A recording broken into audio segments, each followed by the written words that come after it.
R news ಸದಾ ನಿಮ್ಮೊಂದಿಗೆ.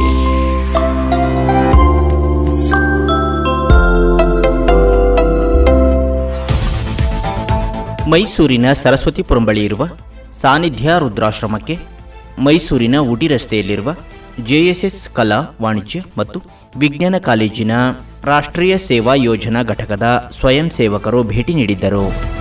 ಈ ವೃದ್ಧಾಶ್ರಮದಲ್ಲಿ 35ಕ್ಕೂ ಹೆಚ್ಚು ನಿರ್ಗತಿಕರು ವಾಸವಾಗಿದ್ದು, ಇವರಿಗೆ ಅಗತ್ಯವಿರುವ ಸಾಮಗ್ರಿಗಳು, ಹಣ್ಣು ಹಂಪಲಗಳು ಹಾಗೂ ಇತರೆ ಅಗತ್ಯ ಸಾಮಗ್ರಿಗಳನ್ನು ನೀಡಲಾಯಿತು.